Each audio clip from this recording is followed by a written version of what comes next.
Well, the situation in Kenya with the protests. Well, first of all, we'll say that the president of Kenya has long been regarded as a Western client, if not a puppet.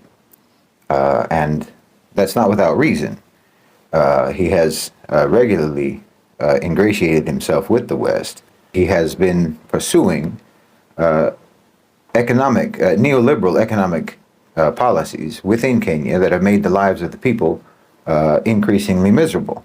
And so this has resulted, predictably, in protests that began peacefully and turned violent because of the police. The police shot at peaceful protesters.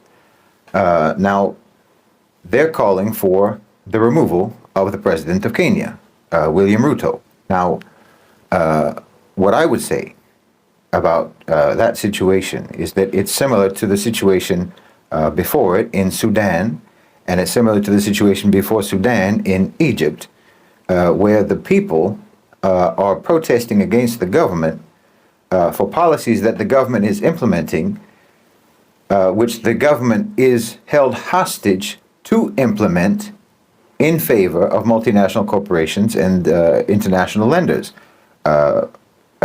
Chief among them, the International Monetary Fund. In fact, the bill that stirred the protests in Kenya initially is basically an IMF bill, a structural adjustment reform, an austerity measure that is being demanded by the IMF of the Ruto government.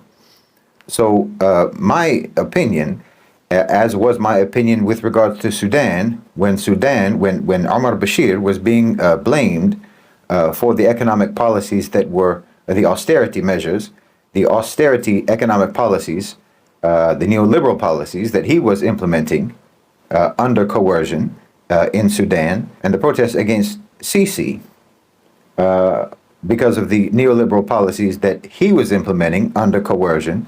My position has always been that these leaders, these politicians, exist to take the blame for the policies that they're implementing on behalf of private sector power.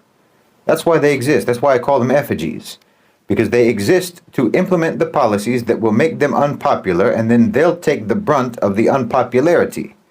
They'll take the brunt of public anger, and then they'll be removed, but the policies will remain, because the source of the policies is the private sector, is the international private sector. It's the OCGFC. It's the Western multinational corporations and lenders, financial institutions, and so forth.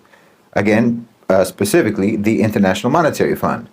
This is your problem. And now, who is the International Monetary Fund doing what it's doing? Who is it doing it for? It's not doing it for Kenya. We all know that. And it wasn't doing it for Sudan, and it's not doing it for Egypt. So who are they doing it for?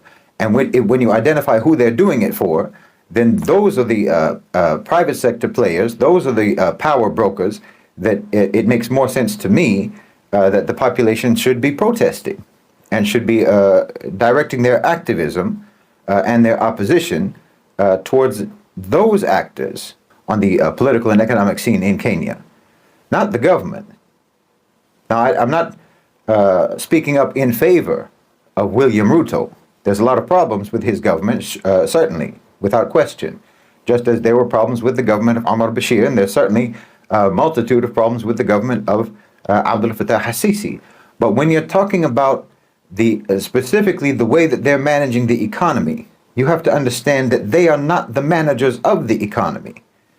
Their lenders are the managers of the economy, and the lenders are managing the economy in such a way as to benefit Western multinational corporations.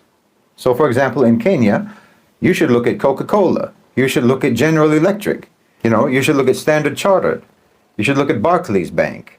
Look at Safaricom, Nestle, IBM, and look at Toyota. These are the beneficiaries of the economic policies. These are the beneficiaries of neoliberalism. They're the ones who are holding the government hostage. And they're doing it by means of the IMF.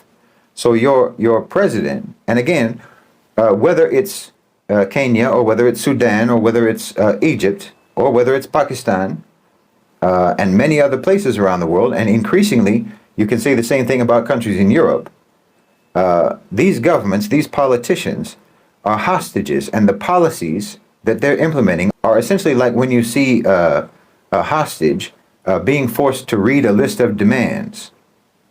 You don't get angry at the hostage for the demands that he's making on behalf of the hostage taker.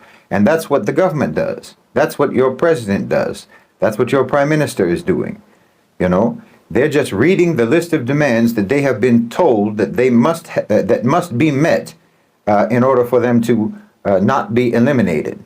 And the one that's going to be eliminated here isn't the president, it's your whole economy. Because the IMF has considerable power to sabotage and cripple your economy if you don't do what they say. That's why it's better for you if you never get involved with them in the first place.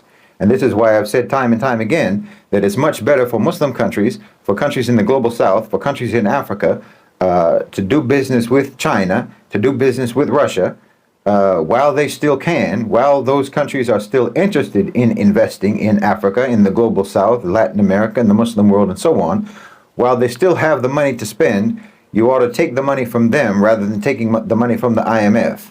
Because the IMF and Western lenders generally are not actually interested in you paying them back. They don't want you to pay them back. Because when they loan you money, they're calling it a loan, and you think it's a loan. But what they're actually doing is buying you. So they don't want the money back. They want what they bought, which is your whole country.